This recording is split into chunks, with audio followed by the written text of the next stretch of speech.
Hello everyone, exam warrior में आप सभी का स्वागत है। दोस्तों, बीपीएससी टीआरई 4 को ध्यान में रखते हुए आज की इस क्लास में हम लोग बीपीएससी टीआरई 3 में क्लास 6 to 8 के एसएसटी में पूछे गए इतिहास के सभी प्रश्नों को देखेंगे। दोस्तों, इसमें हम लोग सभी प्रश्नों को डिटेल से देखेंगे ताकि आने वाले एग्जाम में इससे संबंधित जो भी प्रश्न बने वो गलत ना हो। ठीक है दोस्तों, यह class PRT 6 to 8 TGT PHT सभी के लिए इंपॉर्टेंट है, तो आप लोग क्लास को लास्ट तक ध्यान से जरूर देखिएगा। चलिए शुरू करते हैं। आज का पहला प्रश्न है, वर्नाकुलर प्रेस एक्ट ने भारतीय भाषाई समाचार पत्रों की स्वतंत्रता पर गंभीर प्रतिबंध लगा दिए। यह किस वर्ष पारित किया गया था? मोस्ट इंपॉर्टेंट प्रश्न है। वर्नाकुलर प्रेस एक्ट ने भारतीय भाषाई समाचार पत्रों की स्वतंत्रता पर गंभीर प्रतिबंध लगा दिए। यह किस वर्ष पारित किया गया था? तो इसका राइट आंसर हो जाएगा ऑप्शन ए, इसका करेक्ट आंसर हो जाएगा। वर्नाकुलर प्रेस एक्ट 1878 में पारित किया गया था। ऑप्शन ए इसका करेक्ट आंसर हो जाएगा। इसको डिटेल में देखते हैं।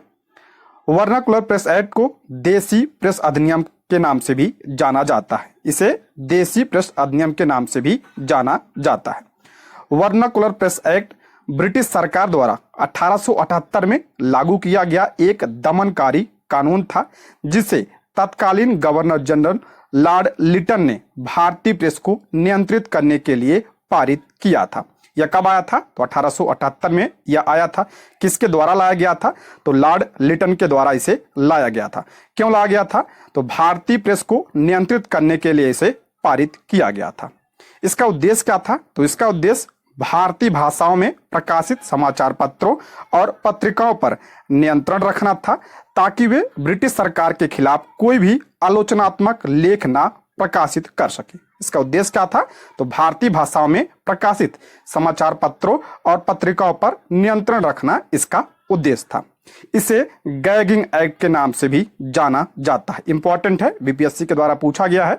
इसे गैगिंग एक्ट या मुंह बंद करने वाला एक्ट भी कहा जाता है। इस अधिनियम को 1882 में लॉर्ड रिपन ने निरस्त कर दिया था। मोस्ट इंपॉर्टेंट है ये। इसे समाप्त किसने किया था? तो लॉर्ड रिपन ने समाप्त किया था। कब किया था? तो 1882 में। आया कब था? तो 1878 में। कौन लाया था? तो लॉर्ड लिटन के द्वारा इसे लाया गया था।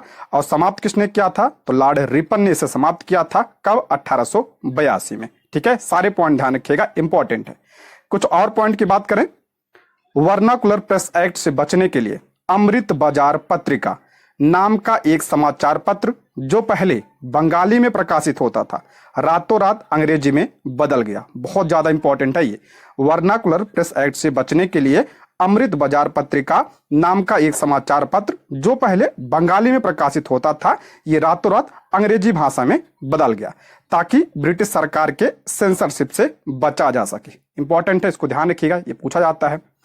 अमृत बाजार पत्रिका के संस्थापक कौन थे? तो इसके संस्थापक और पहले संपादकों में शिशिर कुमार घोष और मोतीलाल घोष थे। इंपॉर्टेंट है, इसके संस्थापक कौन थे? तो शिशिर कुमार घोष और मोतीलाल घोष। ठीक, नेक्स्ट है, सविनय अवज्ञा आंदोलन के दौरान महात्मा गांधी के नेतृत्व में प्रसिद्ध दांडी मार्च ने लगभग दूरी तय की थी। सविनय अवज्ञा आंदोलन के दौरान महात्मा गांधी के नेतृत्व में प्रसिद्ध दांडी मार्च ने लगभग दूरी तय की थी। तो इसका राइट आंसर हो जाएगा ऑप्शन बी, 241 मील। ऑप्शन बी इसका करेक्ट आंसर हो जाएगा। डिटेल में देखते हैं। दांडी मार्च को नमक सत्याग्रह के नाम से भी जाना जाता है। ध्यान रखिएगा, दांडी मार्च को नमक सत्याग्रह के नाम से भी जाना जाता है। सविनय अवज्ञा आंदोलन के दौरान महात्मा गांधी ने 12 मार्च 1930, डेट जरूर ध्यान रखिएगा, 12 मार्च 1930 को अपने 78 अनुयायियों के साथ साबरमती आश्रम अहमदाबाद से अपना ऐतिहासिक दांडी मार्च प्रारंभ किया। दांडी मार्च की शुरुआत कब हुई थी? तो 12 मार्च 1930 को। कहां से? तो साबरमती आश्रम से इसकी शुरुआत हुई थी। कितने अनुयायियों के साथ? यह भी पूछा जाता है। तो 78 अनुयायियों के साथ गांधी जी ने यह यात्रा शुरू की थी। उसके बाद 5 अप्रैल 1930 को 241 मील लंबी यात्रा के बाद दांडी पहुंचे। 5 अप्रैल 1930 को गांधी जी 241 मील लंबी यात्रा के बाद दांडी पहुंचे और 6 अप्रैल 1930 को दांडी में अवैध रूप से नमक हाथ में लेकर नमक कानून को तोड़ा और सविनय अवज्ञा आंदोलन की शुरुआत की। शुरू कब हुआ था? तो 12 मार्च 1930 को यह शुरू हुआ था और 5 अप्रैल 1930 को गांधी जी दांडी पहुंचे और 6 अप्रैल 1930 को नमक कानून को तोड़कर सविनय अवज्ञा आंदोलन की शुरुआत की। ठीक है, सारे इंपॉर्टेंट पॉइंट है, इसमें ध्यान रखिएगा। इसका उद्देश्य क्या था? तो इसका उद्देश्य ब्रिटिश सरकार के नमक कानून का विरोध करना और नमक पर कर को खत्म करना इसका उद्देश्य था। यह कितने दिन की यात्रा थी ये भी ध्यान रखिएगा। तो ये 24 दिन की यात्रा थी। ठीक है, 24 दिन की यात्रा थी और कितनी लंबी यात्रा थी? तो 241 मील लंबी यह यात्रा थी। इसकी शुरुआत 12 मार्च 1930 और 6 अप्रैल 1930 को जो है गांधी जी नमक कानून को तोड़कर सविनय अवज्ञा आंदोलन की शुरुआत की थी। ठीक, नेक्स्ट बढ़ते हैं। गदर आंदोलन एक क्रांतिकारी आंदोलन था जिसका उद्देश्य भारत में ब्रिटिश शासन को उखाड़ फेंकना था। के नेता कौन थे? मोस्ट इंपॉर्टेंट है, गदर आंदोलन क्या था? ये एक क्रांतिकारी आंदोलन था। इसका उद्देश्य क्या था? इसका उद्देश्य भारत में ब्रिटिश शासन को उखाड़ फेंकना था। के नेता कौन थे? इसके नेता कौन थे इसमें? तो ऑप्शन बी, करतार सिंह सराभा इसके नेता थे। ऑप्शन बी इसका राइट आंसर हो जाएगा, करतार सिंह सराभा। गदर आंदोलन के बारे में डिटेल से पढ़ते हैं। पहले करतार सिंह सराभा के बारे में देख लेते हैं। करतार सिंह सराभा एक भारतीय क्रांतिकारी थे। जब वे गदर पार्टी के सदस्य बने तब उनकी उम्र मात्र 15 वर्ष की थी। ठीक है, जब ये गदर पार्टी के सदस्य बने तो इनकी उम्र 15 वर्ष थी। करतार सिंह सराभा का वक्तव्य था कि गदर आंदोलन एक क्रांतिकारी आंदोलन है जिसका उद्देश्य भारत में ब्रिटिश शासन को उखाड़ फेंकना है। ठीक है, इन्होंने कहा था। नवंबर 1915 में लाहौर की सेंट्रल जेल में उन्हें आंदोलन में उनकी भूमिका के लिए फांसी दे दी गई। उस समय उनकी उम्र क्या थी? तो मात्र 19 वर्ष उनकी उम्र थी जब इन्हें फांसी दी गई थी। ठीक है, गदर पार्टी की बात करें, गदर पार्टी का पुराना नाम जरूर ध्यान रखिएगा। इसका पुराना नाम पैसिफिक कोस्ट हिंदुस्तानी एसोसिएशन था। इसका पुराना नाम क्या था? पैसिफिक कोस्ट हिंदुस्तानी एसोसिएशन। और इसकी स्थापना कब हुई थी?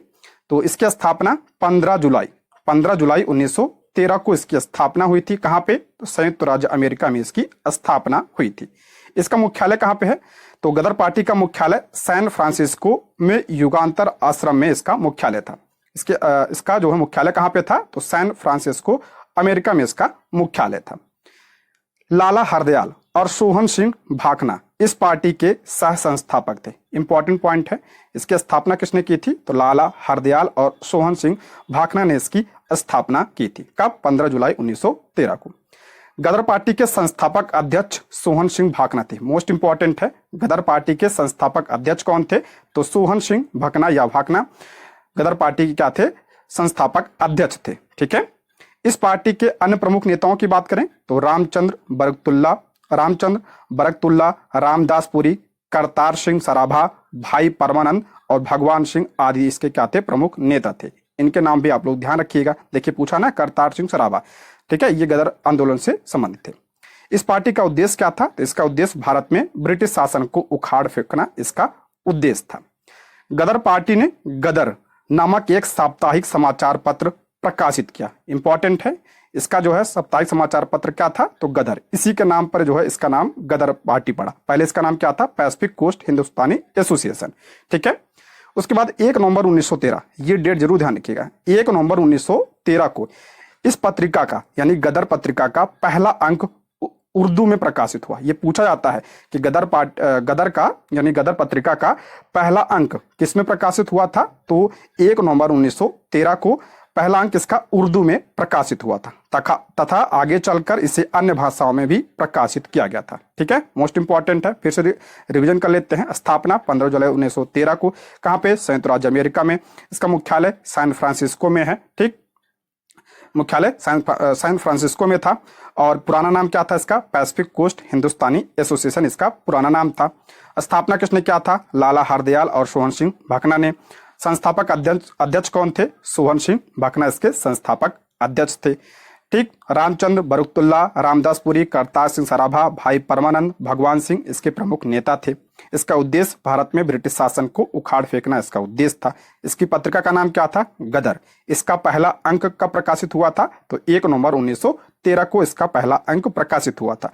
किस भाषा में? तो उर्दू में। ठीक है, उर्दू में पहला अंक इसका प्रकाशित हुआ था। सारे पॉइंट ध्यान रखिएगा, यहां से कई सारे प्रश्न बन सकते हैं। ठीक, 1901 में दादा भाई नौरोजी की पुस्तक poverty and un British rule in India के प्रकाशन में सहायक भूमिका निभाई गई। बहुत ज्यादा इंपॉर्टेंट है। 1901 में दादा भाई नौरोजी की पुस्तक poverty and un British rule in India के प्रकाशन में सहायक भूमिका निभाई गई। तो इसका राइट आंसर हो जाएगा ऑप्शन ए। ब्रिटिश उपनिवेशवाद द्वारा भारत के आर्थिक शोषण पर प्रकाश डालना, ऑप्शन ए इसका करेक्ट आंसर हो जाएगा। पहले तो आप लोग ये ध्यान रखिएगा, poverty and un British rule in India ये किसकी पुस्तक है? तो दादा भाई नौरोजी की यह पुस्तक है। और इसमें जो है ब्रिटिश उपनिवेशवाद द्वारा भारत के आर्थिक शोषण पर प्रकाश डाला गया, ऑप्शन ए इसका करेक्ट आंसर हो जाएगा। डिटेल में देखते हैं। धन निकास के सिद्धांत यानी धन निष्कासन के सिद्धांत का उल्लेख दादा भाई नौरोजी ने अपने लेख इंग्लैंड डेब्ट टू इंडिया में किया था।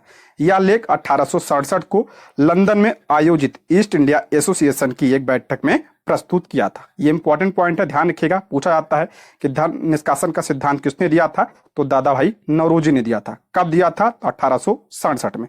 1867 को लंदन में आयोजित ईस्ट इंडिया एसोसिएशन की एक बैठक में इसे प्रस्तुत किया था। किस लेख में? तो इंग्लैंड डेब्ट टू इंडिया लेख में इसे प्रकाशित किया था। ठीक है, उसके बाद 1901 में प्रकाशित पुस्तक poverty and un British rule in India के प्रकाशन में ब्रिटिश उपनिवेशवाद द्वारा भारत के आर्थिक शोषण पर प्रकाश डालने में यह सहायक भूमिका निभाई। इनकी पुस्तक है poverty and un British rule in India, और इसमें भी जो है धन निष्कासन के बारे में बताया गया, प्रकाश डाला गया है। ठीक है, धन निष्कासन सिद्धांत क्या है? तो यह है कि औपनिवेशिक शासन के कारण यानी ब्रिटिश शासन के कारण भारत से धन और संसाधन ब्रिटेन को भेजे जाते थे, लेकिन भारत को इसके बदले में कोई लाभ नहीं मिलता था। धन निष्कासन का मतलब क्या है कि औपनिवेशिक शासन के कारण यानी ब्रिटिश शासन के कारण भारत से धन और संसाधन ब्रिटेन भेजे जाते थे, लेकिन उससे जो है भारत को कोई लाभ नहीं मिलता था। इसी को जो है धन निष्कासन सिद्धांत कहा गया। और किसने दिया? दादा भाई नौरोजी ने दिया था। ठीक है, नेक्स्ट बढ़ते हैं। भारत में पहली सूती कपड़ा मिल किस वर्ष स्थापित की गई थी? देखिए, बहुत इंपॉर्टेंट प्रश्न है। भारत में पहली पूछा यहाँ पे। ठीक है, असफल नहीं पूछा है, सिर्फ पूछा भारत में पहली सूती कपड़ा मिल किस वर्ष स्थापित की गई थी? तो पहली की गई थी 1818 में। ऑप्शन ए इसका राइट आंसर हो जाएगा, 1818 में। और ये जो है असफल थी। ठीक है, ऑप्शन ए इसका करेक्ट आंसर हो जाएगा। डिटेल्स देखते हैं। आधुनिक तरीके से सूती कपड़े बनाने वाली पहली मिल कोलकाता के पास फोर्ट ग्लास्टर में साल 1818 में स्थापित की गई थी। हालांकि यह मिल असफल रही थी। ठीक है, पहली मिल जो है 1818 में कहां पे? तो कोलकाता के समीप फोर्ट ग्लास्टर में पहली मिल स्थापित की गई थी, और ये क्या थी? ये असफल थी। ठीक है, पुनः 1851 में मुंबई में एक मिल स्थापित की गई जो असफल रही। दोबारा जो है 1851 में मुंबई में स्थापित किया गया मिल, लेकिन ये भी क्या हुई? असफल रही। सबसे पहला सफल आधुनिक कारखाना, सफल की बात करें, सबसे पहले सफल आधुनिक कारखाना 1854 में मुंबई में ही काउसजी डाबर द्वारा खोला गया। 1854 में सफल कारखाना खोला गया, किसके द्वारा? तो काउसजी डाबर के द्वारा इसे खोला गया, जिसमें 1856 में उत्पाद प्रारंभ हुआ। इस मिल का नाम क्या था? तो इसका नाम द बॉम्बे स्पिनिंग मिल था। इसका नाम क्या था? The Bombay spinning mill. ऐसा भी प्रश्न बन सकता है कि द बॉम्बे स्पिनिंग मिल की स्थापना कब हुई थी? 1854 में इसकी स्थापना हुई थी। कब हुई थी? 1854 में होता, कहां पे? तो बंबई में इसकी स्थापना हुई थी। किसने किया था? तो काउसजी डाबर ने इसकी स्थापना की थी, और यह पहला सफल आधुनिक कारखाना था। ठीक है, नेक्स्ट है रॉयल इंडियन नेवी विद्रोह, जिसे बॉम्बे विद्रोह के नाम से भी जाना जाता है, किस वर्ष में हुआ था? रॉयल इंडियन नेवी विद्रोह, जिसे बॉम्बे विद्रोह के नाम से भी जाना जाता है, ये कब हुआ था? तो ये 1946 में हुआ था। ऑप्शन बी इसका राइट आंसर हो जाएगा, 1946 में बॉम्बे विद्रोह हुआ था। इसके बारे में देखते हैं। 1946 में रॉयल इंडियन नेवी के भारतीय सैनिकों ने खराब भोजन, नस्ली भेदभाव और ब्रिटिश अधिकारियों के साथ दुर्व्यवहार के विरोध में बंबई में हड़ताल और विद्रोह किया, जिसे रॉयल इंडियन नेवी विद्रोह के नाम से जाना जाता है। ठीक है, भारतीय नाविकों ने खराब भोजन, नस्ली भेदभाव के खिलाफ जो है यह हड़ताल किया था, जिसे रॉयल इंडियन नेवी विद्रोह के नाम से जाना जाता है। इसकी शुरुआत ध्यान रखिएगा, ये डेट इंपॉर्टेंट है। इसकी शुरुआत जो है 18 फरवरी 1946 को बंबई में HMIS तलवार, ये इसका नाम भी ध्यान रखिएगा, HMIS तलवार के नाविकों ने खराब भोजन और प्रतिकूल जीवन स्थितियों के विरोध में हड़ताल शुरू कर दी। कब? 18 फरवरी 1946 को। ब्रिटिश सरकार ने विद्रोह को दबाने के लिए बल का प्रयोग किया, लेकिन वह सफल नहीं हो पाई। सरदार पटेल ने विद्रोहियों को आत्मसमर्पण करने के लिए मनाने में महत्वपूर्ण भूमिका निभाई थी। ये इंपॉर्टेंट है। अगर पूछा जाए कि रॉयल इंडियन नेवी के जो सैनिक थे, विद्रोही थे, उनको आत्मसमर्पण करने के लिए कौन राजी किया, तो सरदार पटेल ने राजी किया था। इसको भी आप लोग ध्यान रखिएगा। ठीक है, नेक्स्ट है, क्राउन शासन के तहत भारत का पहला वायसराय और गवर्नर जनरल कौन था? इंपॉर्टेंट प्रश्न है। क्राउन शासन के तहत भारत का पहला वायसराय और गवर्नर जनरल कौन था? तो भारत का पहला वायसराय कौन था? तो लॉर्ड कैनिंग भारत का पहला वायसराय था। ऑप्शन ए इसका करेक्ट आंसर हो जाएगा, लॉर्ड कैनिंग। देखते हैं, क्राउन शासन के तहत भारत का पहला वायसराय लॉर्ड कैनिंग थे। 1857 की क्रांति के बाद 1858 का अधिनियम पारित किया गया। 1857 की क्रांति के बाद 1858 का भारत शासन अधिनियम पारित किया गया। ठीक है, इस अधिनियम के द्वारा ही गवर्नर जनरल को अब वायसराय कहा जाने लगा। इस अधिनियम के द्वारा ही गवर्नर जनरल का जो पद था उसे समाप्त कर दिया गया और नया पद बनाया गया वायसराय। ठीक है, और पहला वायसराय कौन बना? तो लॉर्ड कैनिंग पहला वायसराय था। और इस अधिनियम ने भारत में क्राउन शासन की शुरुआत की। देखिए, पहले जो शासन था भारत पे वो किसका था? तो ईस्ट इंडिया कंपनी का था। लेकिन जब 1858 का भारत शासन अधिनियम आया, इसके द्वारा जो है भारत की जो सत्ता थी ये जो है ब्रिटेन के हाथ में डायरेक्ट चली गई, यानी क्राउन के हाथ में डायरेक्ट चली गई। ठीक है, यानी इस अधिनियम ने भारत में क्राउन शासन की शुरुआत की। ये इंपॉर्टेंट है, ये पूछा जाता है कि किस अधिनियम ने भारत में क्राउन शासन की शुरुआत की? तो भारत शासन अधिनियम 1858 ने। ठीक है, कैनिंग के समय में ही 1857 का विद्रोह हुआ था। ये पॉइंट भी आप लोग ध्यान रखिएगा, इंपॉर्टेंट है। कैनिंग के समय में ही 1857 का विद्रोह हुआ था। इसके बाद उसे ही प्रथम वायसराय बनाया गया। ठीक है, लॉर्ड कैनिंग भारत का प्रथम वायसराय था। नेक्स्ट, किस घटना ने खिलाफत आंदोलन के लिए उत्प्रेरक का काम किया? इंपॉर्टेंट है ये। किस घटना ने खिलाफत आंदोलन के लिए उत्प्रेरक का काम किया? तो ऑप्शन 20 का राइट आंसर हो जाएगा, वर्साई की संधि ने।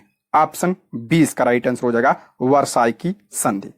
खिलाफत आंदोलन के बारे में बात करते हैं तो खिलाफत आंदोलन 1919 से 1924 के बीच भारत में भारतीय मुसलमानों द्वारा शुरू किया गया।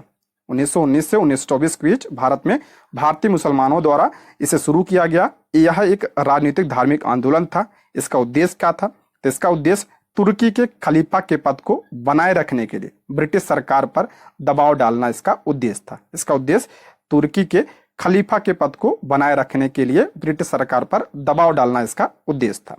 इसका नेतृत्व ध्यान रखिएगा, ये इंपॉर्टेंट पॉइंट है। इसका नेतृत्व अली बंधु में शौकत अली और मोहम्मद अली, इन दोनों का नाम ध्यान रखिएगा। मौलाना अबुल कलाम आजाद, हकीम अजमल खान और हसरत मोहानी ने इस आंदोलन का नेतृत्व किया था। ठीक, खिलाफत कमेटी, ये इंपॉर्टेंट है, पूछा जाता है। खिलाफत कमेटी का गठन कब हुआ था? तो मार्च 1919 में बॉम्बे में इसका गठन हुआ था। और महात्मा गांधी ने 23 नवंबर 1919 को दिल्ली में आयोजित अखिल भारतीय खिलाफत सम्मेलन में भाग लिया था। इंपॉर्टेंट है, ये पूछा जाता है कि महात्मा गांधी ने कब भाग लिया था इसमें?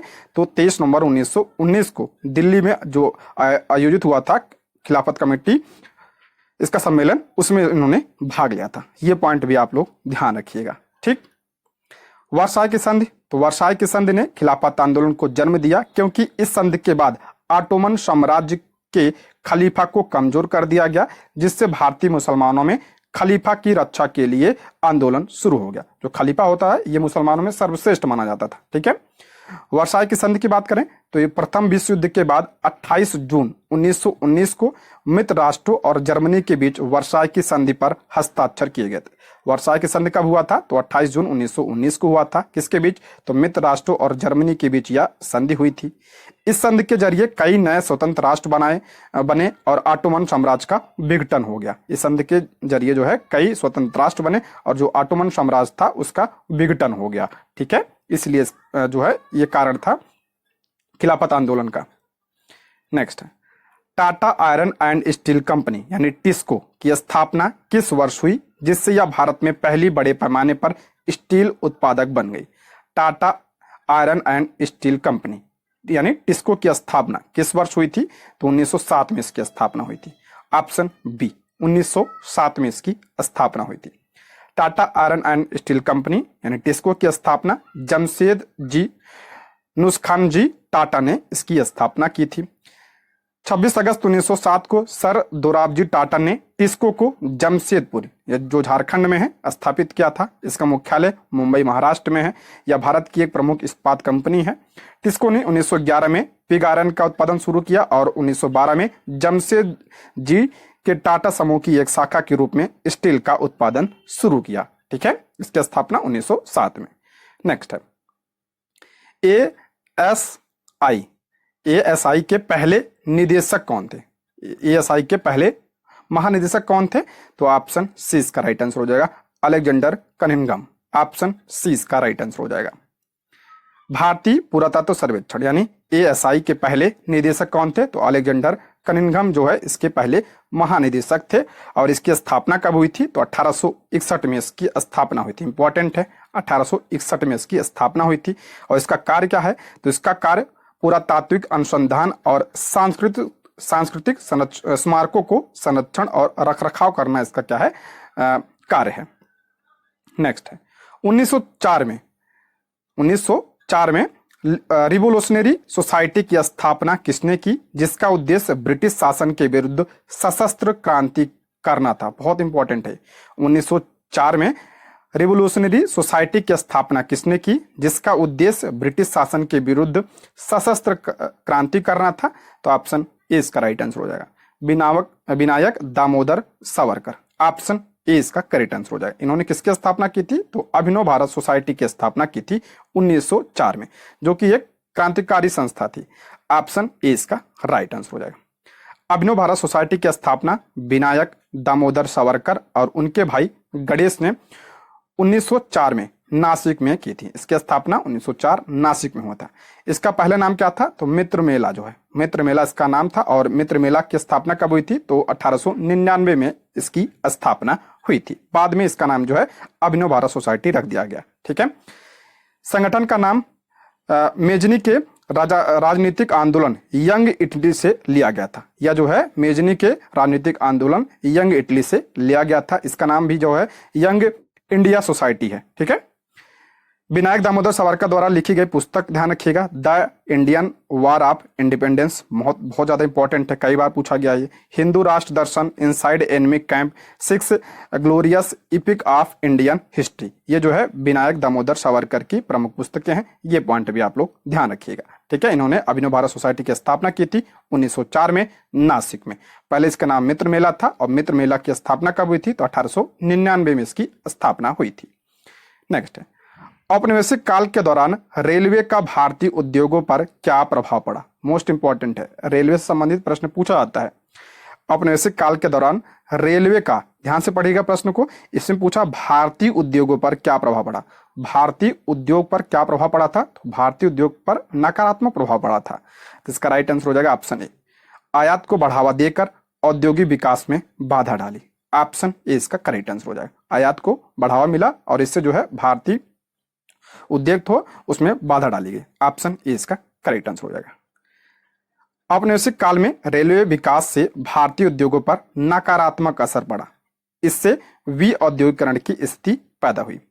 रेलवे का निर्माण मुख्य रूप से अपने औपनिवेशिक उद्देश्यों की प्राप्ति के लिए किया गया था। ध्यान रखिएगा, जो रेलवे भारत में अंग्रेजों ने चलाया था, ये अपने उद्देश्य को पूर्ति के लिए चलाया था, ना कि भारतीयों के लिए चलाया था। अपने हित के लिए उन्होंने चलाया था। ठीक है, अपनी सुविधा के लिए, भारतीयों की सुविधा के लिए इन्होंने नहीं चलाया था। ठीक ठीक है, ये जरूर ध्यान रखिएगा।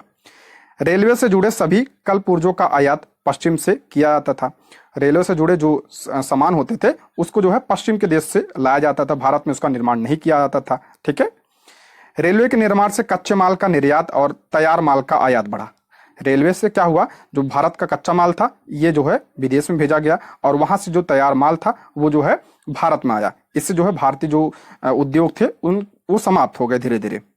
इससे भारतीय बाजारों में ब्रिटिश वस्तुओं की पहुंच बढ़ी। ठीक है, भारतीय हस्तशिल्प और कुटीर उद्योग को नुकसान हुआ, ये धीरे धीरे बंद हो गए। रेलवे का इस्तेमाल भारतीय स्वतंत्रता संग्राम के दमन में भी किया गया। ये सारे पॉइंट आप लोग ध्यान रखिएगा रेलवे से संबंधित। ठीक है, नेक्स्ट, पंजाब में 1816 के फुल्का विद्रोह का नेतृत्व किया गया था। पंजाब में 1816 के फुल्का विद्रोह का नेतृत्व किया गया था, तो इसका राइट आंसर हो जाएगा ऑप्शन ई। उपर्युक्त में से कोई नहीं, ऑप्शन ई इसका करेक्ट आंसर हो जाएगा। जिंद रियासत की स्थापना 1763 में फुल्किया मिसल के संस्थापक फूल सिंह के पौत्र गजपत सिंह ने की थी। जिंद रियासत की स्थापना जो है किसने किया था, फूल सिंह के पौत्र गजपत सिंह ने इसकी स्थापना की थी। यह रियासत 376 वर्ग मील में फैली हुई। यह रियासत हरियाणा व पंजाब दोनों राज्यों में फैली हुई थी। 1857 की क्रांति के समय यह रियासत हरियाणा की सबसे प्रमुख रियासत थी, जिंद रियासत। राजा भाग सिंह के बाद उसका उत्तराधिकारी प्रताप सिंह राजा बना, जो अंग्रेजों का विरोधी था। 1814 में प्रताप सिंह ने अंग्रेजों के खिलाफ विद्रोह कर दिया और अंग्रेजों ने रणजीत सिंह की सहायता से उन्हें गिरफ्तार कर लिया और 1816 में कारावास में उनकी मृत्यु हो गई। ठीक, नेक्स्ट बढ़ते हैं। 1854 का वुड डिस्पैच किससे संबंधित है, बहुत ज्यादा इंपॉर्टेंट है, ये बहुत लोगों का प्रश्न गलत हुआ था। 1854 का जो वुड डिस्पैच था पूछ रहा किससे संबंधित था, तो ये आधुनिक शिक्षा से संबंधित था। ये तो सभी पता है, ये आधुनिक शिक्षा से संबंधित था, लेकिन ध्यान रखिएगा तो भारत में विश्वविद्यालय की स्थापना से भी ये संबंधित था। ठीक है, तो दोनों हो गए इसमें, ऑप्शन डी इसका राइट आंसर हो जाएगा, उपर्युक्त में से एक से अधिक, ऑप्शन डी। 1854 का वुड डिस्पैच आधुनिक शिक्षा तथा भारत में विश्वविद्यालयों की स्थापना से संबंधित था। चार्ल्स वुड अंग्रेजी सरकार में बोर्ड ऑफ कंट्रोल के अध्यक्ष थे। उन्होंने 1854 ईस्वी में भारत की भावी शिक्षा के लिए एक वृहद योजना बनाई। इसे प्रायः भारतीय शिक्षा का मैग्ना कार्टा कहा जाता है। इंपॉर्टेंट है, पूछा जाता है ये कि भारतीय शिक्षा का मैग्ना कार्टा किसे कहा जाता है, तो वुड डिस्पैच को कहा जाता है। इसकी सिफारिशें क्या थी, तो इस योजना के तहत प्राथमिक शिक्षा का माध्यम क्षेत्रीय भाषा को माना गया। बहुत ज्यादा इंपॉर्टेंट है ये, इसको ध्यान से सुनिएगा। इसमें जो है प्राथमिक शिक्षा का माध्यम क्या कहा गया कि इसका माध्यम क्षेत्रीय भाषा हो यानी मातृभाषा हो। माध्यमिक शिक्षा का माध्यम एंग्लो वर्नाकुलर यानी आधा अंग्रेजी और आधा भारतीय भाषा हो। ठीक है, और उच्च शिक्षा का माध्यम क्या माना गया, तो इसमें उच्च शिक्षा का माध्यम अंग्रेजी को माना गया था। ये इंपॉर्टेंट है, ध्यान रखिएगा। ये पूछा जाता है कि वुड डिस्पैच ने जो है प्राथमिक शिक्षा का माध्यम क्या माना था, क्षेत्रीय भाषा। माध्यमिक शिक्षा का तो ये जो है मध्यम एंग्लो वर्नाकुलर और उच्च शिक्षा का माध्यम अंग्रेजी भाषा को माना था। लंदन विश्वविद्यालय के आधार पर कलकत्ता, बंबई और मद्रास में 3 विश्वविद्यालय स्थापित किए गए। बहुत ज्यादा इंपॉर्टेंट है ये। और महिला शिक्षा को भी इसने समर्थन दिया था, ये भी इंपॉर्टेंट है। इसने जो है महिला शिक्षा पर भी जोर दिया था। ठीक, नेक्स्ट है ताना भगत आंदोलन ब्रिटिश शासन के खिलाफ एक अहिंसक आंदोलन था। किस भारतीय राज्य के आदिवासी समुदायों के बीच उत्पन्न हुआ था। ताना भगत आंदोलन कह रहा है ब्रिटिश शासन के खिलाफ एक अहिंसक आंदोलन था। किस भारतीय राज्य के आदिवासी समुदायों के बीच यह उत्पन्न हुआ था, तो यह झारखंड हो जाएगा, ऑप्शन सी इसका राइट आंसर हो जाएगा, झारखंड। ताना भगत आंदोलन अप्रैल 1914 में शुरू हुआ और 1919 में समाप्त हुआ, यानी 1914 से 1919 तक यह चला था। यह जतरा भगत और तुरिया भगत द्वारा शुरू किया गया एक आदिवासी आंदोलन था, जो मुख्य रूप से झारखंड के छोटा नागपुर क्षेत्र में हुआ था। इंपॉर्टेंट है, इसका नेतृत्व किसने किया था, तो जतरा भगत और तुरिया भगत ने इसका नेतृत्व किया था। और ये कहाँ पे हुआ था, तो झारखंड के छोटा नागपुर क्षेत्र में यह हुआ था। इसे उरांव ताना भगत आंदोलन के नाम से भी जाना जाता। बहुत ज्यादा इंपॉर्टेंट है किसमें, क्योंकि इसमें उरांव जनजाति शामिल थी, तो इसलिए इसे उरांव ताना भगत आंदोलन के नाम से भी जाना जाता है। ताना भक्तों ने अंग्रेजों द्वारा उन पर लगाए गए करों का विरोध किया और उन्होंने सत्याग्रह यानी सविनय अवज्ञा आंदोलन का मंचन किया। उन्होंने जमींदारों, बनियों यानी साहूकारों, मिशनरियों और अंग्रेजों का विरोध किया। ठीक, इसे उरांव ताना भगत आंदोलन के नाम से जाना जाता है। कब हुआ था? 1914 से 1919 तक चला था ये। इसके नेतृत्वकर्ता कौन थे? तो जतरा भगत और तुरिया भगत। ठीक, कहां पे हुआ था? तो झारखंड के छोटा नागपुर क्षेत्र में यह हुआ था। नेक्स्ट बढ़ते हैं। मगध की राजधानी राजगीर का प्राकृतिक नाम क्या था? मगध की राजधानी राजगीर का प्राकृतिक नाम क्या था? तो इसका नाम था राजगिरी। ऑप्शन 20 का राइट आंसर हो जाएगा राजगिरी। मगध की राजधानी राजगीर का प्राकृतिक नाम था राजगिरी था। राजगीर शहर मगध राज्य की पहली यानी प्राचीनतम राजधानी थी। ये इंपॉर्टेंट है, जो राजगिरी था ये मगध की पहली राजधानी थी या प्राचीनतम राजधानी थी। उदयन के द्वारा राजगीर से पाटलिपुत्र को मगध साम्राज्य की राजधानी बनाया गया। यह स्थल हिंदू और बौद्ध धर्म से संबंधित है। यह प्रश्न पूछा जाता है कि जो है पाटलिपुत्र को मगध की राजधानी किसने बनाया था? तो उदयन ने बनाया था। ठीक है, उदयन ने। राजगीर का शाब्दिक अर्थ है राजाओं का घर। राजगीर 5 पहाड़ियों रत्नागिरी, विपलांचल, वैभगिरी, सोनगिरी और उदयगिरी, ये 5 पहाड़ियों से यह घिरा हुआ है राजगीर। और पाटलिपुत्र की बात करें तो पाटलिपुत्र की स्थापना किसने किया था? तो अजातशत्रु ने इसकी स्थापना की थी और यह शहर गंगा नदी के किनारे बसा है। बाद में उदयन ने मगध की राजधानी बनाया था। मगध की पुरानी राजधानी पूछा जाए तो राजगिरी था। ठीक है, और उसके बाद पाटलिपुत्र बना। पाटलिपुत्र को राजधानी किसने बनाया था? तो उदयन ने बनाया था। और पाटलिपुत्र की स्थापना अगर पूछे किसने किया था तो अजातशत्रु ने किया था। ठीक, नेक्स्ट है दोस्तों, यदि आप हमारे चैनल पर नए हैं तो प्लीज चैनल को सब्सक्राइब करें और अगर आपको क्लास पसंद आती है तो लाइक, शेयर और कमेंट करें। और कोई सुझाव भी हो तो आप लोग कमेंट बॉक्स में जरूर बताइएगा। ठीक है, नेक्स्ट बढ़ते हैं। 1878 में द हिंदू अखबार की स्थापना किसने की? जो भारतीय राष्ट्रीय आंदोलन के दौरान जनमत को आकार देने में प्रभावशाली रहा। 1858 में द हिंदू अखबार की स्थापना किसने किया था? तो जी सुब्रमण्यम अय्यर और वीर राघवाचार्य दोनों ने किया था। ये भी बहुत लोगों का प्रश्न गलत हुआ था, तो ऑप्शन डी इसका राइट आंसर हो जाएगा। ठीक है, ऑप्शन डी।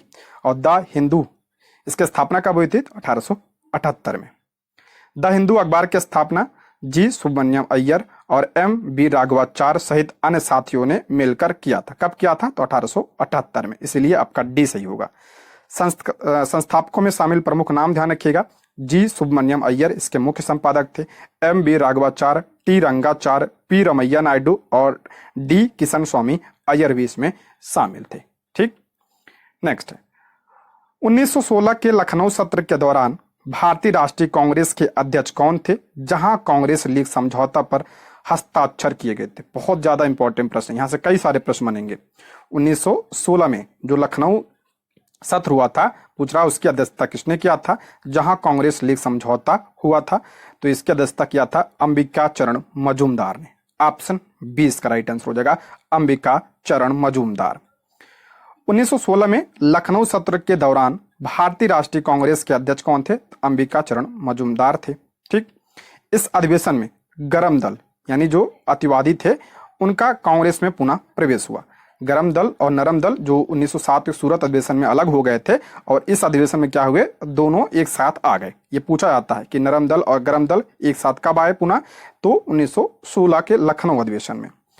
इस अधिवेशन की दूसरी सबसे अहम उपलब्धि लखनऊ समझौता था। लखनऊ समझौता क्या था? इस अधिवेशन में कांग्रेस व मुस्लिम लीग एक दूसरे के करीब आ गए तथा दोनों ने सरकार के समक्ष अपनी समान मांगे प्रस्तुत की और इसी को क्या कहा जाता है? तो इसी को लखनऊ समझौता के नाम से जाना जाता है। कब हुआ था ये? तो 1916 में। और इसमें जो है कांग्रेस और मुस्लिम लीग जो है एक साथ आ गए। इन दोनों को करीब लाने में महत्वपूर्ण भूमिका लोकमान्य तिलक तथा मोहम्मद अली जिन्ना ने निभाई थी। कांग्रेस और मुस्लिम लीग को एक साथ लाने में महत्वपूर्ण भूमिका किसने निभाई थी? तो तिलक और मोहम्मद अली जिन्ना ने निभाई थी। इन दोनों नेताओं का मानना था कि केवल हिंदू मुस्लिम एकता के द्वारा ही भारत में स्वशासन की स्थापना की जा सकती है। ठीक है, 1916 अधिवेशन, अध्यक्षता अंबिका चरण मजूमदार। इसमें क्या हुआ? गरम दल एक साथ आ गए दोनों। ठीक है, और लखनऊ समझौता हुआ और इसमें कौन महत्वपूर्ण भूमिका निभाया? और तिलक और मोहम्मद अली जिन्ना। ये सारे पॉइंट ध्यान रखिएगा। नेक्स्ट उत्तर वैदिक काल के दौरान रचित किस प्राचीन भारतीय ग्रंथ में दार्शनिक भजन और ब्रह्मांड विज्ञान और नैतिकता पर चर्चाएं शामिल हैं? करा उत्तर वैदिक काल के दौरान रचित किस प्राचीन भारतीय ग्रंथ में दार्शनिक भजन और ब्रह्मांड विज्ञान और नैतिकता पर चर्चाएं मिलती हैं? तो ये उपनिषद में मिलती है। ऑप्शन ए इसका राइट आंसर हो जाएगा उपनिषद। उत्तर वैदिक काल के दौरान रचित प्राचीन भारतीय ग्रंथ उपनिषद में दार्शनिक भजन और ब्रह्मांड विज्ञान और नैतिकता पर चर्चाएं मिलती हैं। अधिकांश चिंतकों का यह मानना था कि इस विश्व में कुछ तो ऐसा है जो कि अस्थाई है और जो मृत्यु के बाद ही बचा रहता। कराया कि कुछ लोगों का मानना था कि इस विश्व में कुछ तो ऐसा है जो कि अस्थाई है और जो मृत्यु के बाद भी बचा रहता है। उन्होंने इसका वर्णन आत्मा तथा ब्रह्म अथवा सार्वभौम आत्मा के रूप में किया है। वे मानते थे कि अंततः आत्मा तथा ब्रह्म एक ही है। ऐसे कई विचारों का संकलन उपनिषदों में हुआ है। उपनिषद उत्तर वैदिक ग्रंथों का हिस्सा है, ध्यान रखिएगा। उपनिषद का अर्थ क्या होता है? तो गुरु के समीप बैठकर अपने अज्ञान रूपी अंधकार को दूर करते हुए ब्रह्म विद्या रूपी प्रकाश को प्राप्त करना उपनिषद का अर्थ होता है। वेदों के दार्शनिक तत्व उपनिषद में सार रूप से प्रकट हुए हैं। समस्त भारतीय दर्शनों का मूल स्रोत क्या है? तो उपनिषद है। समानता इसकी संख्या कितनी है? तो 108 इसकी संख्या मानी जाती है। ठीक, नेक्स्ट है, किस हड़प्पा स्थल पर जूते हुए खेत के साक्ष्य मिले? करा किस हड़प्पा स्थल पर जूते हुए खेत के साक्ष्य मिले? मोस्ट इंपॉर्टेंट है, ये कई बार रिपीट हुआ है। तो ऑप्शन ए कालीबंगा। कालीबंगा कहाँ पे? राजस्थान में। ऑप्शन ए इसका राइट आंसर हो जाए। लोथल से क्या प्राप्त हुआ था? तो बंदरगाह के साक्ष्य प्राप्त हुए थे। बंदरगाह या गोदीबाड़ा के साक्ष्य जो है लोथल से प्राप्त हुए थे। ये भी आपका गुजरात में है। बनावली हरियाणा में है। यहाँ से जो है मिट्टी के हल के साक्ष्य प्राप्त हुए थे। ठीक है, मिट्टी के हल के साक्ष्य कहाँ से प्राप्त हुए थे? तो से प्राप्त हुए थे, हरियाणा में है ये। सैंधो सभ्यता के हड़प्पा स्थल के कालीबंगन से जुते हुए खेत के साक्ष्य मिले। कालीबंगा राजस्थान के गंगानगर जिले में है और किस नदी किनारे इंपॉर्टेंट है? तो ये घग्गर नदी के किनारे पर स्थित है। इसकी खोज किसने किया था? तो इसकी खोज अमलानंद घोष ने 1952 में किया था। और इसके जो है उत्खनन यानी इसकी खुदाई किसने की थी? तो बीबी लाल एवं बीके थापड़ ने इसकी खुदाई करवाई थी। यहाँ से चूड़ी निर्माण, टेराकोटा, शंख सिलखड़ी की चूड़ियां, मिट्टी के खिलौने, बेलनाकार तंदूर आदि के साक्ष्य मिले हैं। ये भी आप लोग ध्यान रख सकते हैं।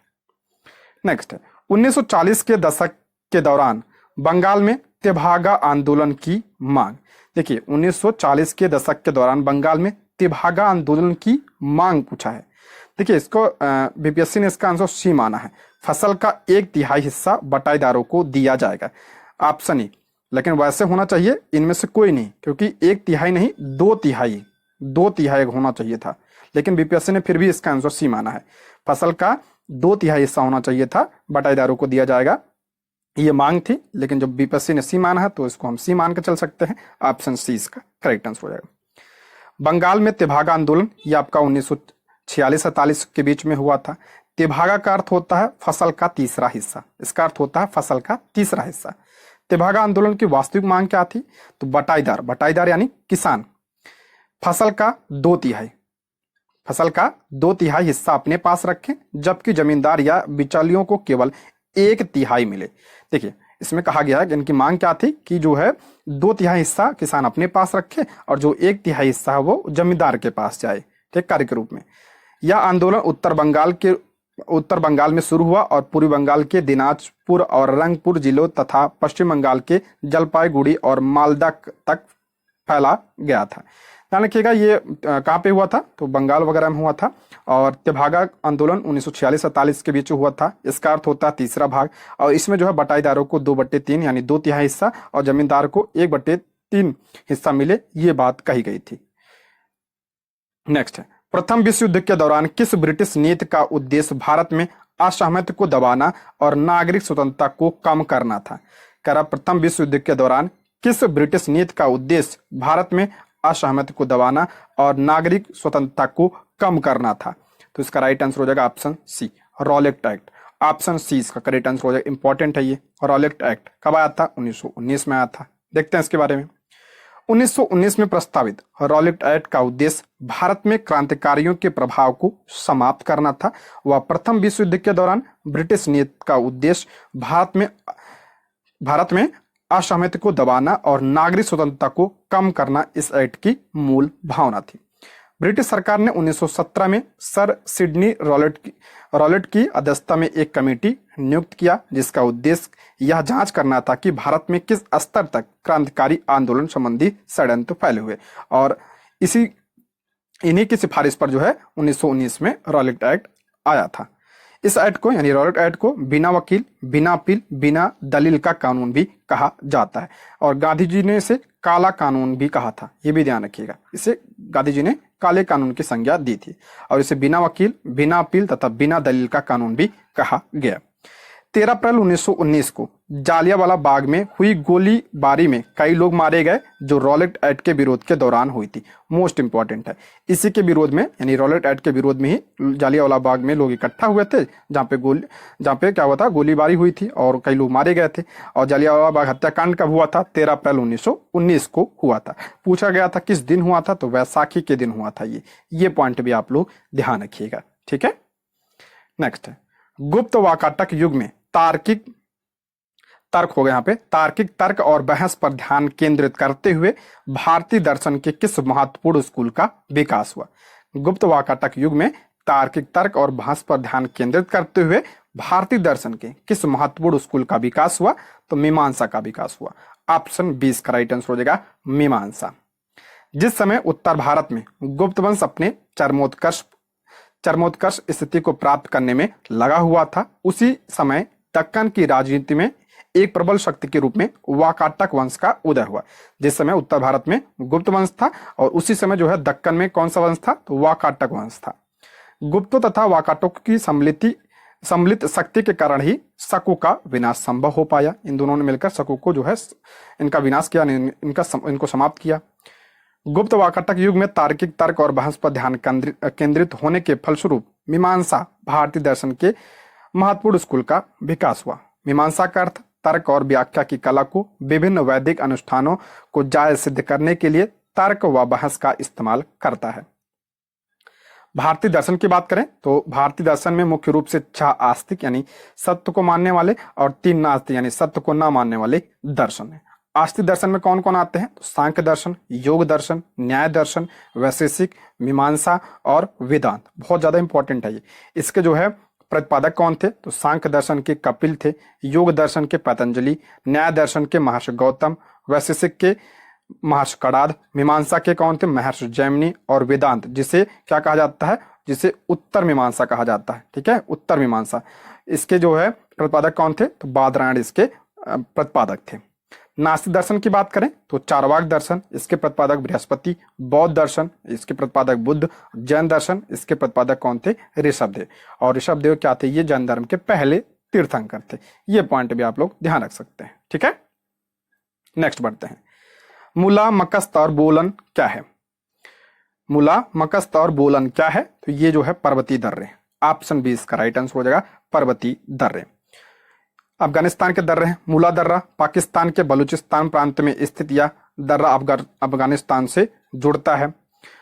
मकस्त दर्रा यह भी बलूचिस्तान क्षेत्र में स्थित महत्वपूर्ण पहाड़ी दर्रा है। बोलन दर्रा पाकिस्तान के बलूचिस्तान में स्थित एक प्रमुख दर्रा है, जो ऐतिहासिक रूप से भारत और अफगानिस्तान के बीच एक महत्वपूर्ण व्यापार और सैन्य मार्ग के रूप में रहा है। नेक्स्ट है, 19वीं सदी के अंत में वर्तमान मेघालय के गारो हिल्स क्षेत्र में ब्रिटिश अधिकारियों के खिलाफ आदिवासी विद्रोह में कौन सा आदिवासी नेता शामिल था? कह रहा है 19वीं सदी के अंत में वर्तमान मेघालय के गारो हिल्स क्षेत्र में ब्रिटिश अधिकारियों के खिलाफ आदिवासी विद्रोह में कौन सा आदिवासी नेता शामिल था?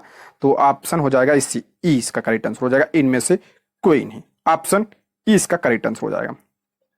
कौन शामिल था इसमें? तो इसमें सोनाराम संगमा और पातोगन नेंग मिंजा शामिल थे। इन दोनों का नाम ध्यान रखिएगा, जो 1800 के दशक के अंत में और 1900 के दशक के प्रारंभ में उपनिवेशवाद विरोधी प्रतिरोध को संगठित करने के लिए गारो हिल्स में सुप्रसिद्ध है।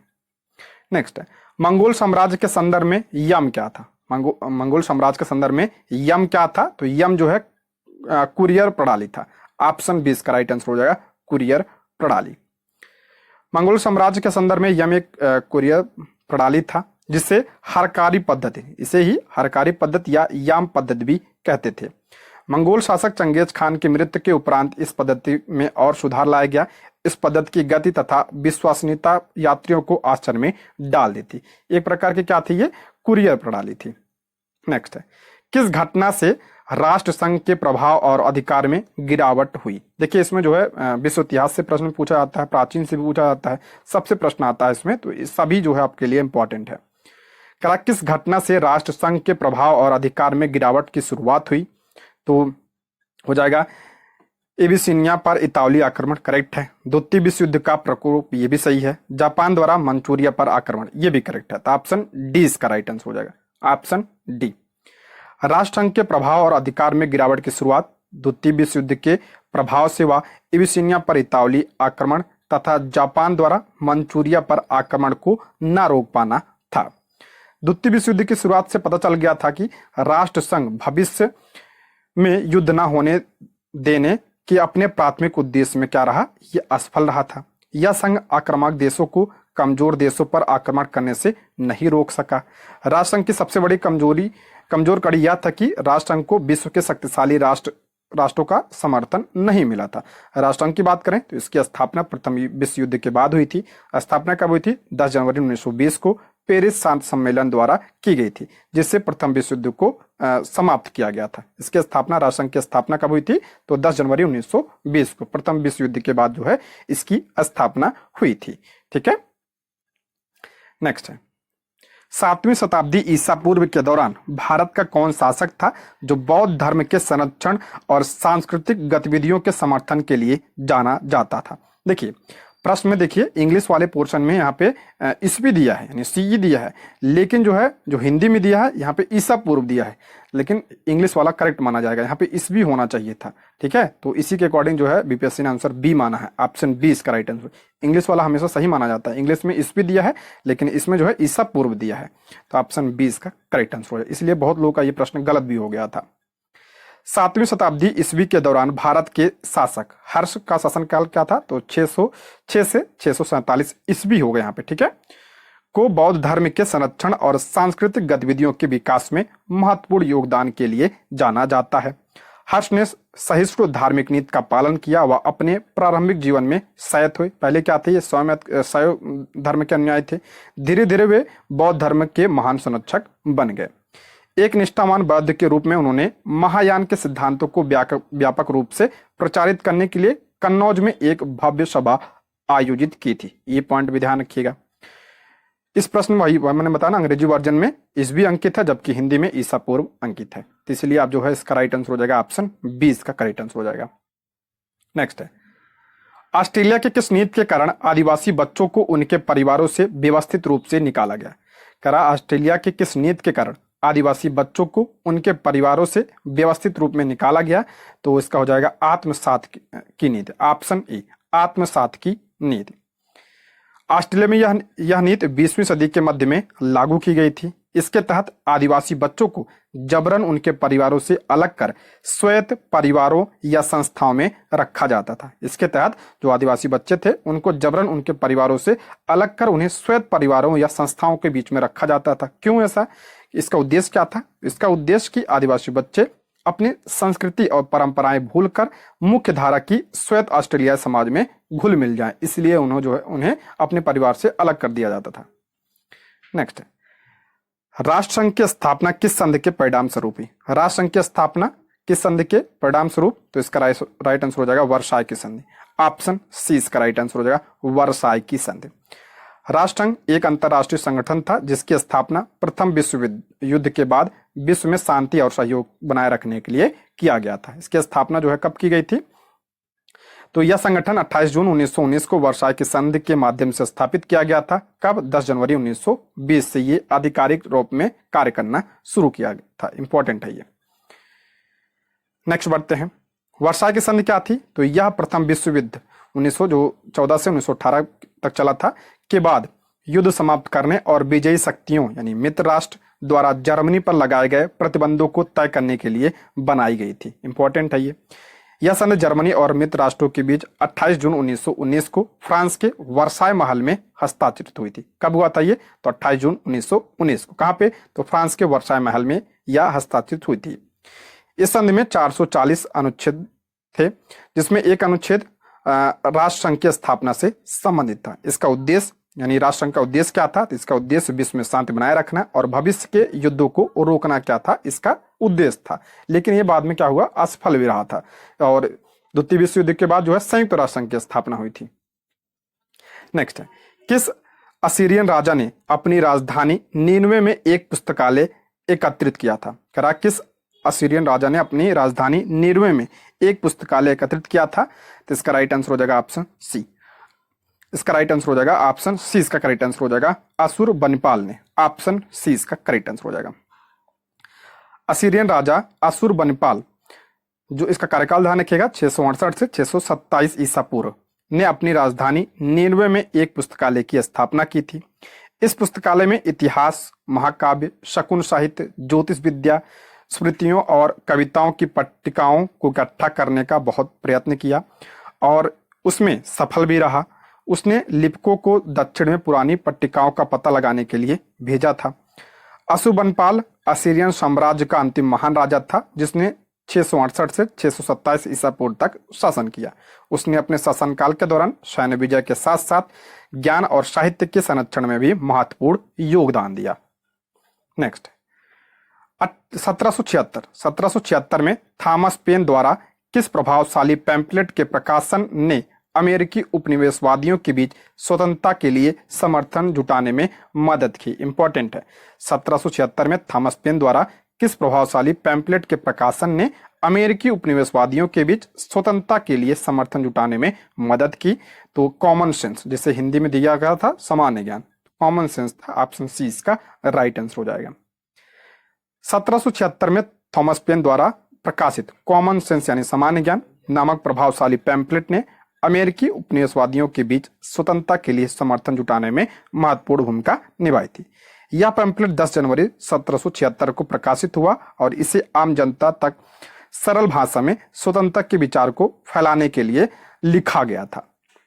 इसने ब्रिटिश शासन की आलोचना की और तर्क दिया कि अमेरिकी उपनिवेशों को ब्रिटेन से स्वतंत्र होना चाहिए। इसने अमेरिकी स्वतंत्रता संग्राम को वैचारिक समर्थन दिया और जनता को क्रांति के पक्ष में प्रेरित किया। कॉमन सेंस की लगभग 1,20,000 प्रतियां पहले कुछ महीने में ही बिक गई, जो उस समय के लिए क्या थी? असाधारण संख्या थी। ठीक है, अमेरिकी क्रांति से संबंधित था ये। कौन सा समझौता भारत और चीन के बीच सीमा मुद्दों को हल करने में विफल रहा, जिससे अंततः संघर्ष हुआ? कौन सा समझौता भारत और चीन के बीच सीमा मुद्दों को हल करने में ये क्या रहा? विफल रहा और अंततः क्या हुआ? संघर्ष हुआ, युद्ध हुआ था। तो कौन सा समझौता था? तो पंचशील समझौता। ऑप्शन सी, पंचशील समझौता। पंचशील समझौता कब हुआ था? तो 1954 में हुआ था ये। इसमें क्या कहा गया था? तो इसमें 5 बिंदु थे। एक दूसरे की क्षेत्रीय अखंडता और संप्रभुता का सम्मान करना इसमें कहा गया था। एक दूसरे के विरुद्ध आक्रमण न करना, एक दूसरे के आंतरिक मामलों में हस्तक्षेप न करना, समानता और पारंपरिक लाभ के आधार पर संबंध बनाए रखना, शांतिपूर्ण सहअस्तित्व को अपनाना। ये इसमें 5 पॉइंट कहे गए थे। किंतु यह समझौता भारत और चीन के बीच सीमा मुद्दों को हल करने में विफल रहा और अंततः 1962 में चीन ने भारत पर आक्रमण कर दिया था। ठीक है, नेक्स्ट है 1917 की क्रांति के दौरान बोल्शेविकों का नारा क्या था? 1917 की क्रांति के दौरान बोल्शेविकों का नारा क्या था? उनका नारा था शांति, भूमि और रोटी। ऑप्शन सी, शांति, भूमि, रोटी। 1917 की क्रांति के दौरान नारा क्या था इनका? तो शांति, भूमि और रोटी था। बोल्शेविक क्रांति, जिसे अक्टूबर क्रांति भी कहा जाता है, 1917 में रूस में हुई एक महत्वपूर्ण राजनीतिक और सामाजिक क्रांति थी। ठीक है, कहाँ पे हुई थी? रूस की क्रांति से संबंधित है ये।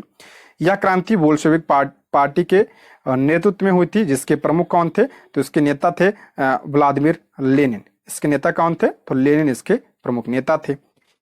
इस क्रांति ने रूस में जारशाही का अंत किया और पहला समाजवादी राज्य स्थापित किया। ये पॉइंट भी आप लोग ध्यान रखिएगा। नेक्स्ट, हिटलर की आत्मकथा, जिसमें उनकी राजनीतिक विचारधारा और जर्मनी के लिए भविष्य की योजनाओं को रेखांकित किया गया का शीर्षक क्या है? हिटलर की आत्मकथा पूछ रहा है, इसमें कौन सा है? तो मेन कॉफ, ऑप्शन सी इसका राइट आंसर होगा, मेन कॉफ। मेन कॉफ एडोल्फ हिटलर की आत्मकथा और राजनीतिक विचारधारा पर आधारित पुस्तक है। हिटलर ने इसे 1925 और 1926 में 2 भागों में लिखा था। इसमें नाजी विचारधारा, जर्मनी के भविष्य की योजनाएं और यहूदी विरोधी विचार शामिल थे। यह हिटलर की महत्वाकांक्षाओं और द्वितीय विश्व युद्ध की पृष्ठभूमि को समझने के लिए महत्वपूर्ण ग्रंथ माना जाता है। ठीक है, इसकी आत्मकथा है मेन कॉफ। अगला, इटली एकीकरण के जनक के रूप में किससे माना जाता है? इटली के एकीकरण का जनक किससे माना जाता है? देखिए, कई जगह आप लोग जो है मेजनी देखेंगे, लेकिन बीपीएससी ने इसका आंसर जो है ऑप्शन ए माना है, गरीबाल्डी को माना है। ऑप्शन ए इसका करेक्ट आंसर हो जाएगा। इटली के एकीकरण में जो है गरीबाल्डी ने महत्वपूर्ण भूमिका निभाई थी, इसलिए उन्हें इटली के एकीकरण का जनक भी कहा जाता है। और अन्य स्रोतों में जो है आप मेजनी का नाम भी देखने को मिलेगा, लेकिन बीपीएससी ने इसका आंसर जो है गरीबाल्डी माना है। नेक्स्ट है, वियतनामी राष्ट्रवादी इतिहास में 1930 में येन बाई विद्रोह का महत्व क्या था? खराब, वियतनामी राष्ट्रवादी इतिहास में 1930 में येन बाई विद्रोह का महत्व क्या था? ये सब प्रश्न एनसीईआरटी से लिए गए हैं। इसका महत्व पूछ रहा क्या था? इसने फ्रांसीसी औपनिवेशिक शासन के खिलाफ सशस्त्र प्रतिरोध की शुरुआत को चिन्हित किया। करेक्ट है ये। इसके परिणाम स्वरूप कई राष्ट्रवादी नेताओं को फांसी दी गई, ये भी करेक्ट है। इसने वियतनाम में वियत मिन्ह की स्थापना की, ये गलत है। तो इसका राइट आंसर हो जाएगा आपका ऑप्शन डी, इसका करेक्ट आंसर होगा उपयुक्त में से एक से अधिक। येन बाई विद्रोह ये कब हुआ था? तो 10 फरवरी 1930 को फ्रांसीसी औपनिवेशिक शासन के खिलाफ यह हुआ था। कहां पे? वियतनाम में। इसे वियतनामी राष्ट्रवादी पार्टी द्वारा संगठित किया गया था। यह फ्रांस के खिलाफ सशस्त्र प्रतिरोध की शुरुआत मानी जाती है। असफल विद्रोह के बाद कई राष्ट्रवादी नेताओं को फांसी दी गई। यद्यपि यह विद्रोह वियत मिन्ह की स्थापना का प्रत्यक्ष कारण नहीं था, लेकिन इसने वियतनामी राष्ट्रवादी आंदोलन को मजबूत किया था। ठीक है, येन बाई विद्रोह कब हुआ था? 10 फरवरी 1930 को। नेक्स्ट है, यूरोप में 1848 की क्रांतियां मुख्यतः निम्न मांगों से प्रेरित थी। करा, यूरोप में 1848 की क्रांतियां मुख्यतः निम्न मांगों से प्रेरित थी। तो राजनीतिक सुधार और लोकतंत्र, ऑप्शन सी। 1848 की क्रांतियां यूरोप में लोकतांत्रिक सुधारों और राजनीतिक स्वतंत्रता की मांग पर केंद्रित थी। यह आंदोलन मुख्य रूप से मध्य वर्ग, श्रमिक वर्ग, राष्ट्रवादियों द्वारा संचालित था। किसान और गरीब वर्ग की भी समानता, उत्पीड़न और आर्थिक कठिनाइयों के खिलाफ संघर्ष कर रहे थे। इस क्रांति के दौरान फ्रांस, इटली, जर्मनी, ऑस्ट्रिया में बड़े पैमाने पर विद्रोह हुए थे। इसका उद्देश्य क्या था? तो संवैधानिक शासन की स्थापना चाहते थे, अधिनायकवादी सरकारों का अंत और लोकतांत्रिक अधिकारों की रक्षा जो है इसका उद्देश्य था। नेक्स्ट है, प्रथम विश्व युद्ध ने भारत के व्यापार संतुलन को कैसे प्रभावित किया? प्रथम विश्व युद्ध ने करा भारत के व्यापार संतुलन को कैसे प्रभावित किया? तो इसमें बीपीएससी ने माना आंसर इसका, तो ऑप्शन ए, निर्यातों में कमी के कारण व्यापार में घाटा हुआ। ऑप्शन ए इसका राइट आंसर है, निर्यातों में कमी के कारण व्यापार में घाटा हुआ। प्रथम विश्व युद्ध के दौरान भारत के व्यापार संतुलन को निर्यात में कमी के कारण व्यापार में घाटा हुआ तथा इसे प्रभावित किया।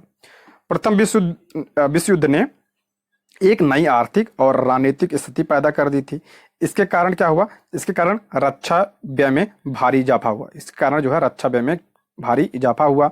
इस खर्चे की भरपाई करने के लिए युद्ध के नाम पर कर्जे लिए गए, लोगों ने कर्जा लिया और करों में वृद्धि की गई, सीमा शुल्क बढ़ा दिया गया और आयकर शुरू किया गया। युद्ध के दौरान कीमतें तेजी से बढ़ रही। 1913 से 1918 के बीच कीमतें दोगुनी हो गई थी, जिसके कारण आम लोगों की मुश्किलें बढ़ गई थी। देश के बहुत सारे हिस्से में फसल खराब हो गई, जिसके कारण खाद्य पदार्थों का भारी अभाव पैदा हुआ। उसी समय फ्लू की महामारी भी फैल गई थी। ये सब जो है कारण थे। नेक्स्ट, स्टालिनग्राद की लड़ाई द्वितीय विश्व युद्ध में एक महत्वपूर्ण मोड़ किन 2 देशों के बीच हुई? स्टालिनग्राद की लड़ाई जो है ये कब हुआ था, किसके बीच हुआ था? तो ये जर्मनी और सोवियत संघ, ऑप्शन सी, जर्मनी और सोवियत संघ। स्टालिनग्राद की लड़ाई 1942-47 में हुई थी। द्वितीय विश्व युद्ध का एक निर्णायक मोड़ थी जो नाजी जर्मनी और सोवियत संघ के बीच लड़ी गई थी। यह लड़ाई 17 जुलाई 1942 से 2 फरवरी 1943 तक चली थी, ये ध्यान रखिएगा। ठीक है, चली, और यह इतिहास की सबसे भीषण लड़ाइयों में से एक थी। जर्मनी सेना ने स्टालिनग्राद पर कब्जा करने की कोशिश की, लेकिन सोवियत सेना ने घेराबंदी कर दी और जर्मन सैनिकों को आत्मसमर्पण करने के लिए मजबूर कर दिया था। इस जीत ने जर्मनी की पूर्वी मोर्चे पर हार की शुरुआत की और द्वितीय विश्व युद्ध में सोवियत संघ की निर्णायक बढ़त को स्थापित किया। ठीक है, किसके बीच हुआ था ये? तो ये जर्मनी और सोवियत संघ के बीच हुआ था। कब हुआ था? तो 1942-47 में यह हुआ था। ठीक है दोस्तों, इसमें 40 प्रश्न थे, हमने सभी प्रश्नों को अच्छे से कर लिया है। ठीक है, उम्मीद करता हूं आप लोगों को क्लास पसंद आई होगी। अगर क्लास पसंद आई हो तो क्लास को लाइक, शेयर और चैनल को सब्सक्राइब जरूर कर लीजिएगा। ठीक है, ये रहे आज के प्रश्न। Thank you for watching.